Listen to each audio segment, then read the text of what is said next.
Readiness isn't just a feeling. It's a series of intentional decisions that you can make before life gets busy and overwhelming.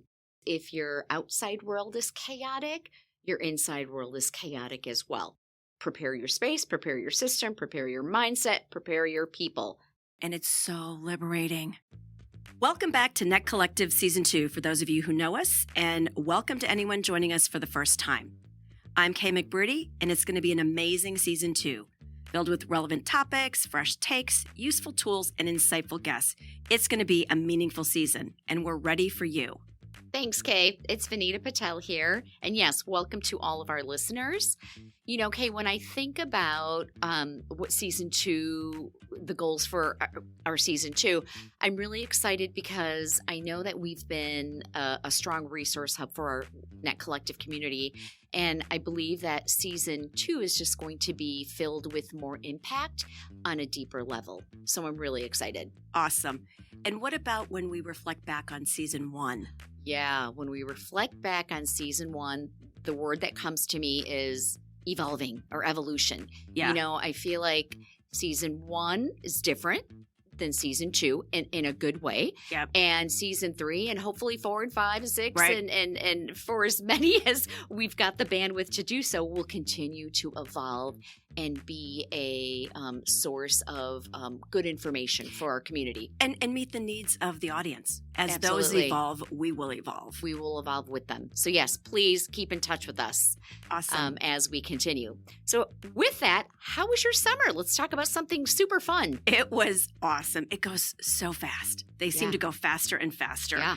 And with 2 kids in college, their summer jobs and internships, we really focused on making memories in the Midwest. So we actually took the kids to Galena to see where my husband shot his hole-in-one while we were dating that quote-unquote sealed the deal. That is awesome. And by the way, Galena, one of our favorite restaurants. Did you eat there? Fried green tomatoes? Absolutely. Great meal. How do you not eat at fried green tomatoes when you go to Galena, Illinois? Yeah, it's great. That's awesome. It's great. So we took a picture there on the green with the kids.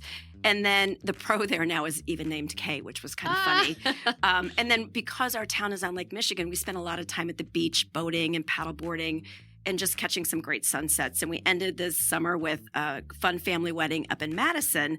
And Bucky Badger even joined us on the dance floor. That's hilarious. And I may have picked up a summer cold there.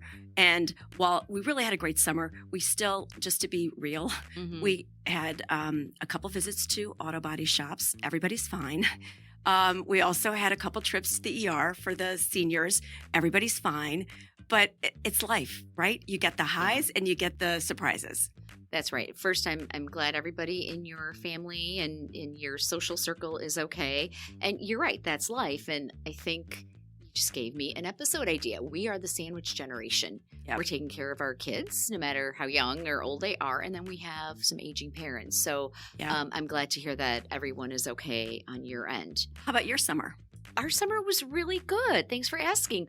We, like you said, our highlights were really just being outside. We did take a couple of really fun road trips all along the Midwest. And, you forget how pretty this part of our country is. It may not be as pretty getting there, but once you're there, you're like, oh, it was worth the ride. It was worth the ride. I don't know that my kids would agree with that, but some of the places we visited were just really, really gorgeous, and we had a great time. And so it was slow. It was a nice, slow summer. Got some writing done. Spent time with friends, gardening.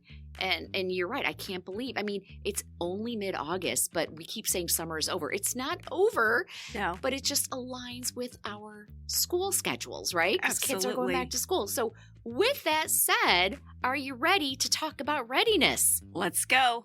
Welcome to N.E.T Collective, where we navigate everything together, from classroom to college to careers and beyond. I'm Kay McBrearty, career coach and founder of Waterville Partners. I'm Vinita Patel, school psychologist in private practice. When I think of readiness, as we're all getting ready for school, some people may have empty or open nests coming their way, but all these students who are going back to start a new chapter, I get a pit in my stomach. Yeah. And it's a combination of excitement and anxiety. And it used to be about myself, and now it's for my kids, right? That's right. And so how do we approach this whole topic of readiness? I think that there's lots of different ways that one can get ready for this new phase, a new school year, a new semester away at college, whatever it may be. I like to look at it in terms of 4 pillars of readiness. Okay. And those 4 pillars, and I'd like to dive into each one separately, but I'll list them first. Sure. Physical readiness, then there's our executive functioning readiness, and then we have emotional readiness. Also, how do we get our mindsets ready?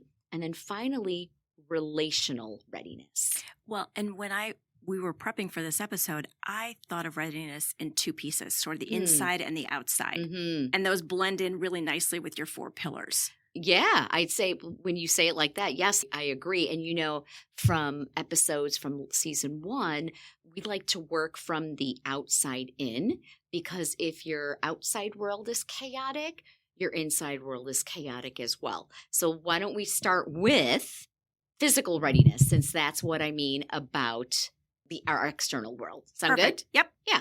So when you think of physical readiness, Kay, or when I say that, what comes to mind? The spaces. Yeah. Like being, having the spaces where you're going to get things and do things. And are they cluttered or decluttered? Yeah. And that makes a big difference, because if our brains are cluttered, or as you say, if our physical space is cluttered, like our workspace, or even things like our inbox, our email inbox, or our briefcase, our backpacks, if there's no organization to it, then we're going to feel cluttered on the inside. Then we're spending too much time trying to find something like our keys or our cell phone or our charger, etc., or that one email that was really important from the financial aid office, And so if you don't have kind of like a more focused or organized approach to your physical spaces, you're going to have less mental capacity to do things like learn or think or be creative, right? Yep. And so that's why I always like to start with physical readiness. And by the way, readiness isn't just about what we can see. These are all things that we can see, right? Like we can see our backpack. We can see a cluttered, desk. We can see a bedroom that's in disarray, right? Or a dorm room where there's like 10 juice boxes and Cheetos wrappers and all of that. So it's important to have all of that organized. And those are the things we see. And I like to start with that, but we're going to get into some of the deeper ways of being ready as well. Okay. And I like the term brain dump. And we talked about that last season. Do you remember that term? I do. And I loved that, because it's sort of by being able to clear your brain, so to speak, and put it all in one place, then you can organize it. That's right. You want to dump what's in your brain onto any type of a physical or external source, such that you can free up your brain to do the deeper things, right? Right. Go ahead and come up with a system to, color-coded system. Write important things down, like your appointments, your schedule. Create a home for useful things that you're going to need every day, like your charger, your calculator, your ID, your headphones, your keys, your water bottle. Think things that you're not spending a lot of time looking for them. Organize your computer desktop into, specific files or folders or emails, and, clear out your download folder. I've got so many things that I've downloaded just even this summer that I know I need to go and clear out so that I can make space for the new stuff that's coming this semester. It's funny. I did spend some time this summer cleaning both physical files and my electronic files. Oh, isn't and that just great? Dumping and purging, and it's so liberating. It is. It's freeing, right? Mm-hmm. You brain dumped. So you brain dumped. I brain dumped. You brain dumped. Yep. Right. And then, I know a lot of this stuff is in a perfect world, so I understand if you can't do it all. But, things like developing a consistent morning and evening routine. Now I get it, especially if you're in college. You're going to have a different morning on Monday, Wednesday, Fridays than you do on Tuesday, Thursdays. We get that. But the routine can still be the same. You get up, you brush your teeth, you have breakfast, you go for a run, you check in with mom and dad with a thumbs up text that you're awake or something like that. Come up with a consistent routine so that you're not spending the time thinking about, what's next? What's next? You already know what's next. On the days where the stakes are high in terms of learning and receiving information within your classes. And it's interesting because you talk about routines at the beginning and the end of the day. And most people think that their day starts in the morning. And I've heard it explained that it actually starts the night before. Oh, yeah. With when you go to sleep and what your routine is there. And are you getting quality sleep? And so I would suggest, based on what I've learned and heard from experts, that sleep and having that figured out in terms of your routine is critical. Yeah, that I love that you said that about sleep because, and I love how you framed it, that it starts the night before, even from picking out your clothes the next day, or what am I going to do when I get to the gym in the morning? Because sometimes I'll go to the gym and walk around and be like, I should have thought about, is it upper body day? Is it ab day? Whatever, So if you can make those decisions the evening before so that your next day you're waking up with the proper amount of sleep, you're ready to tackle on the day.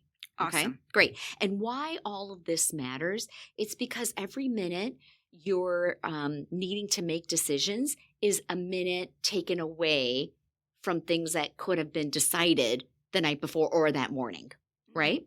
And every minute spent looking for something is attention taken away from learning or something else that you need to do.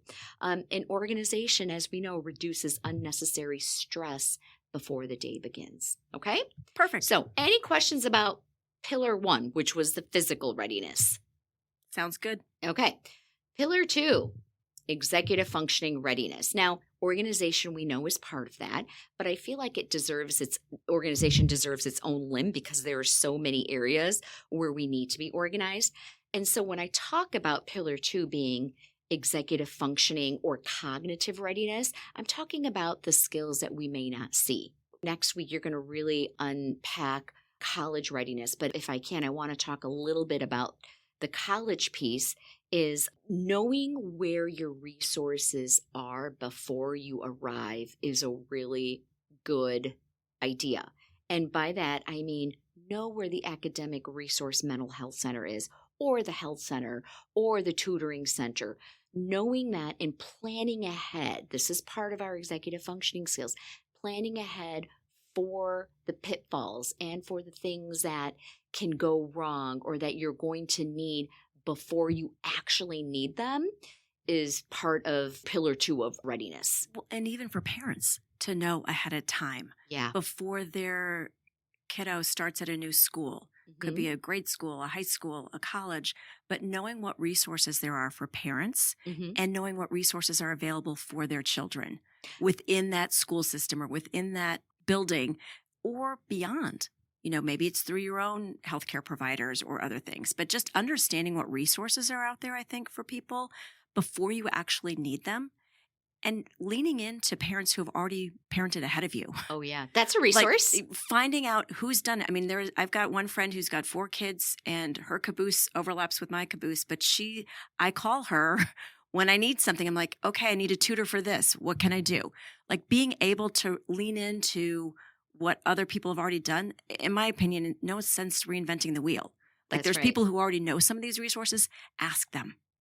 And ask before you need them, hopefully. Right. And that's all very important is knowing your resources and tapping into it. Don't be shy. Take the risks and ask the questions that you need. Self-advocacy is definitely part of our executive functioning skills. In addition to that, create systems that make success easier to execute. Okay? A system even for things like waking up on your own. I don't know what it's like, when your kids were still at home, but, I know some kids still need to be woken up by their parents, so when you get to college, you're going to have to find a way to wake up on your own, right? You're going to have to find a way to plan things out or to deal with unstructured time. If you think about it, when you're in high school and junior high, most of the time that you're in those buildings, every minute counts. It's already been accounted for you. Even if you don't physically have a class, you're still in study hall, or you're going to the library, or you're meeting a club, whatever. When you're in college, there's a lot of unstructured time. So think about what you're going to do with the 2.5 or 3 hours in between your classes. Do you go back to your dorm room? Do you have lunch? Do you go to the library? Do you come up with a study group? Do you get into gaming and then, you're so into that black hole. I mean, so these are things that you want to think about. And then you also want to pull from the study skills that really benefited you the years past. What is your study skill? What is your study plan going to be when you have a test coming up? How are you going to choose your time wisely such that you're studying, going to see your professors, so you're going to plan ahead for all of these things. Right. So that's the executive functioning piece, making sure that you're planning, you're breaking things down, you are using your time wisely, using the resources, and advocating for yourself. Absolutely. And it's interesting because I think in this readiness piece, you talked a little bit about it from an organization standpoint, but really setting some clear goals and doing that up front before you getting ready for this next season, wherever you are, whether it's in grade school, high school, college, or beyond. But what is it that you want to get out of this time, and being clear about the goals? And you'll hear, like Stephen Covey talks about beginning with the end in mind. So think about what you want and then how to get there. You'll hear people talking about SMART goals, SMART being something that's specific, measurable, achievable, relevant, and time-bound. And there's a lot of different strategies that I've seen people employ with the goal setting. And we'll get into some of this, particularly focused on the college piece when we talk about this WHOOP, method next week. But I think beginning with the end in mind is going to be critical for people as they're getting ready, and then breaking it down into steps, just like you were talking about. Right. And then just one last thing I want to say about Pillar 2 in terms of executive functioning.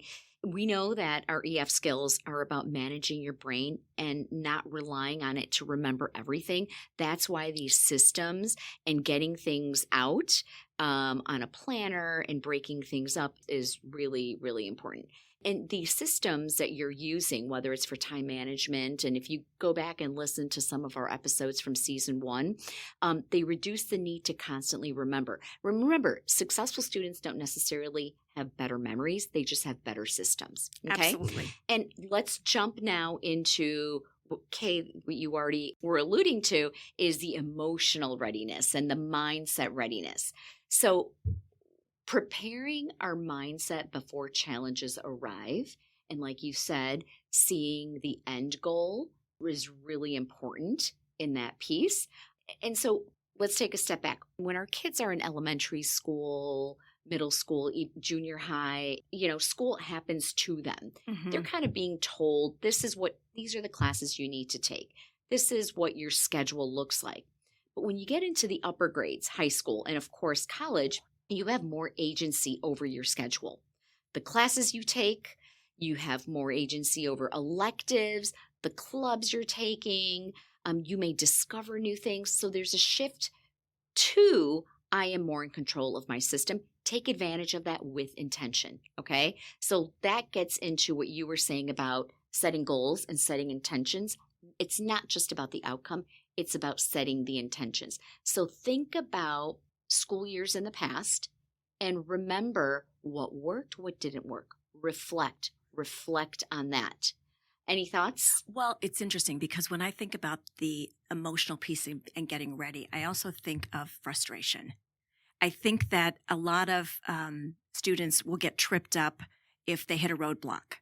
And so how do they plan ahead for anticipating that? And so I know I've seen a couple different things where when in the moment, when they're frustrated or they've missed one of their goals or they've missed one of the small bite-sized pieces to help them get to the ultimate goal, to do the 5, 4, 3, 2, 1, where they, look at, 5 things you can see, 4 things you can touch, 3 things you can hear, 2 that you can smell, and 1 that you can taste, just to kind of reset the brain and then revisit and refocus on what it is you need to do, right? I love that 5, 4, 3, 2, 1. Can you talk a little bit more about that and give examples? Yeah. So, I've seen that. I've been paying attention, my reels, my feeds, if I'm going to be on social media, I want it to be something that I'm learning. Yeah. And so there were 2 different, that was one. So to reset your nervous system, if you stop in the moment and look around and see 5 things that you can actually see, 4 things that you can touch, 3 things that you can hear, 2 that you can smell, and 1 that you can taste, it distracts your brain from the crisis or and now keep in mind, I'm not a clinical psychologist, but that will, and you do that and say it out loud or say it in your mind, emotions tend to last 90 seconds. So if you are doing that thoughtfully and intentionally and slowly, you will sort of reset your system a bit. And then you can take a fresh look at what it is that you were frustrated about and proceed. That's really cool. So we talk a lot about how our nervous system is always seeking or avoiding threats and seeking safety. And so this framework, this 5, 4, 3, 2, 1 is a way to deal with that and also stay present. Right. Is that a goal? I like that. Okay, cool. And, the other little one that's on my feed is to make 2 fists and press your tongue on your roof and inhale slowly for 4. So your body is tight, right? You're focused on the tightness. And then exhale for 6 seconds, release your fists and release your tongue. And if you do that a couple times intentionally, again, you're sort of rewiring, resetting, distracting perhaps from the original threat that you were feeling, the anxiety, and then you revisit. So some people, different tips and tricks, like neither of those may land for some of our audience, but maybe one of those does. Mm-hmm. So, but I think that emotionally, like thinking of ways you're going to have obstacles, you're going to have whoopses, you're going to have moments where you're not performing the way you intended. So how are you going to deal with that disappointment? Are you going to wallow in it? Visit pity city, as I say, or are you going to pass through? Yeah. Do you know what I mean? Like, so that from an emotional standpoint. Well, and I think we need to expect discomfort to happen during transitions. That's unavoidable, right? Right. Because if it doesn't, then I'm not sure. I'm not sure that that's ever existed. Not life. I mean, it's not life. It's But yeah. So I think that expect discomfort during transition, but it doesn't mean that it's going to last forever. It doesn't mean that you're failing. It just means that you're experiencing something new, and then you can employ some of those tips and tricks that you just talked about. Okay. And then also I think practicing self-compassion after you make a quote unquote mistake. And that could be as simple as, I said something silly during, class, or I wish I would have, talked more when I was at this, fraternity party or whatever it is, so just know that if you're feeling that, everyone around you is probably feeling that too, that weight of, and if not in that moment, at some point, everybody has felt, I could have, would have, should have. Yeah. But And in a couple of weeks, we're going to be dropping an episode on self-confidence, right? And so this is one thing I will say about, and that's a really good episode. We have a self-confidence expert that will be joining us. But remember, and the reason I'm bringing the self-confidence piece up right now is because we're talking about being compassionate with yourself when you feel like you've made a perceived mistake, and also risk-taking. But remember that confidence often follows the action, not the other way around, meaning that you don't need to be confident to take that first step. Sometimes the first step is what begins to build the confidence. So take that risk. It's okay. Otherwise, there could be some really cool missed opportunities. Absolutely. Same with motivation, right? Mm-hmm. You need to take action. Do the thing. And then the energy will follow. Do the thing. So if we get started. Right. So if we could wrap up this pillar 3 about emotional readiness and getting your mindset ready, set the intentions, not just the outcomes, focus on behaviors you can control, expect discomfort and use the strategies that we will reiterate in our show notes, practice the self-compassion, and know that sometimes the confidence may be a couple steps behind, but the action is something that you can control right now. So go ahead and take the risks. And all of this matters because you want to really ask yourself, who do I want to become this semester or this school year? As a student, as a test taker, as a planner, as a friend, as a social being. Maybe you want to be more social. Maybe you want to be less social because it got in the way of your academics. Ask yourself, how do I want to handle stress this semester or this school year? What habit would make the biggest difference? And what got in the way in the past that I want to get ahead of this year. And also, the thing is we talk a lot about identity as well at Net Collective. I'm going to challenge you guys to reframe yourself. Instead of saying, I'm so bad at this, I'm so bad at math, I'm such a bad writer. Instead, change that monologue in your head to, math is just hard for me right now. So I'm going to go get the resources I need to.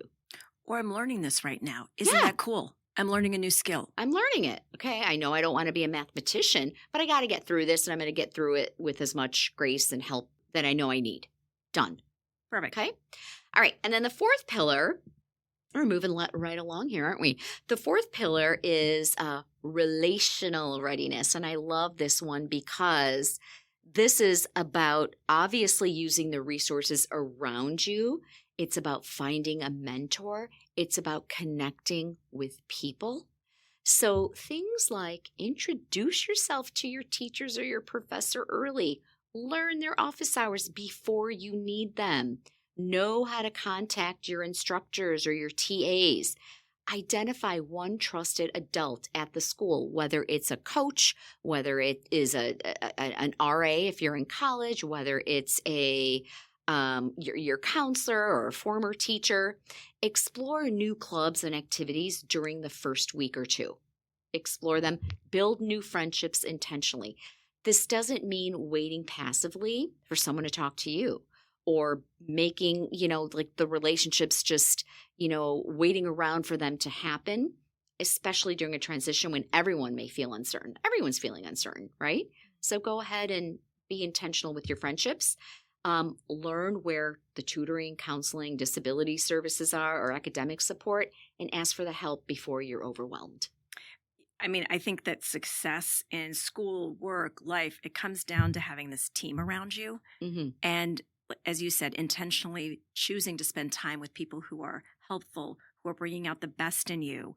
And I've heard it said that in any phase, whether it's high school, college, beyond, a new job, if you have one mentor and at least one or two, but at least one good friend, coworker, colleague that has your back, that you can be vulnerable and authentic with, if you have that one person plus a mentor, you're going to, whatever phase you're in, you will find success.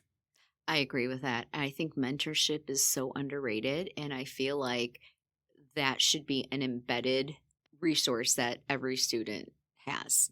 Yes. Now I know that we really think about independence, and independence is really important. That it's up to the student to go find that. And for some it's easy, and for some it's really not. Right. So that's a conversation that I have with all of my students before the school year starts or that first week is who's one or two people in your orbit that you can trust for an emotional issue and an academic issue. Mm-hmm. You can go talk to, in addition to me, of course. Right. Right. Yeah. Absolutely. Yeah. Absolutely. No, I think that's great advice. Yeah. So, and why this matters is that I've seen students often wait until they're struggling before reaching out. And again, the theme for this year is how can we be most impactful, but also how can we be proactive instead of reactive? Yep. Right. And strong relationships also increase confidence, accountability, and resilience. That is research-based. That's just not me and Kay talking. That is research out there. And your support system is part of your success plan. Okay? So again, readiness isn't just a feeling. It's a series of intentional decisions that you can make before life gets busy and overwhelming. So prepare your space, prepare your systems, prepare your mindset, and prepare your people. To me, that's what a comprehensive, when we talk about readiness, that's what it looks like, is readiness in those 4 pillars: physical, executive functioning readiness, emotional readiness, and relational readiness. And I think it's really important that parents, as they're helping their young adults get through these transition points, recognize and have some compassion for themselves as they're going through transitions as well.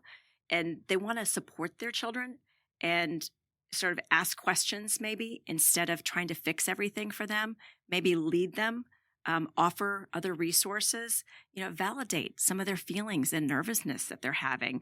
And helping them with their plans. But it's got to be a mutual process. You can't go and say, here's your plan.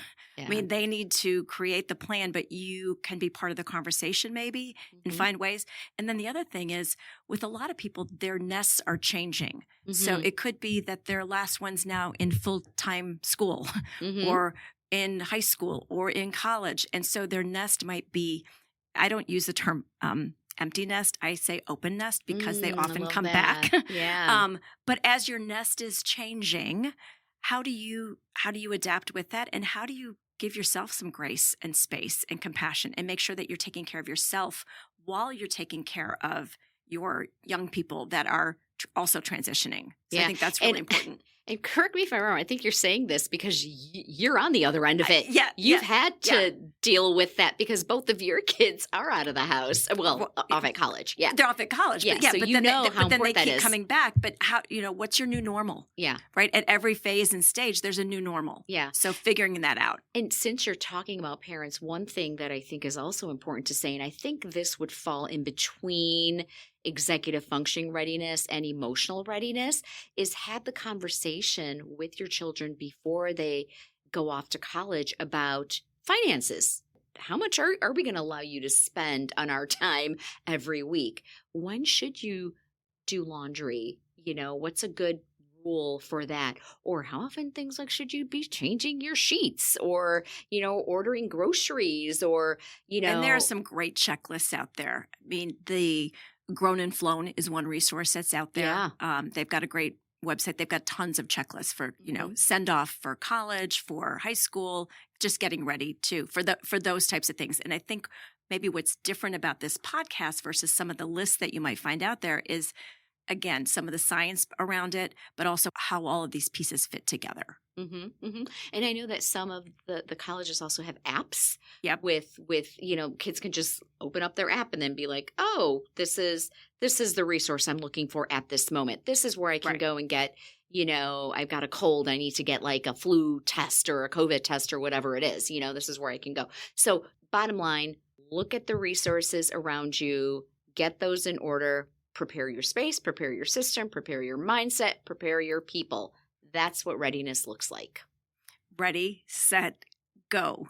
Go get ready, everybody. If today's conversation resonated with you, please share this episode with anyone who may need it. Listen wherever you get your podcasts and follow us on socials so you won't miss what's next. We are N.E.T Collective, navigating everything together, one conversation at a time. Visit netcollective.org for additional resources. Thanks for listening.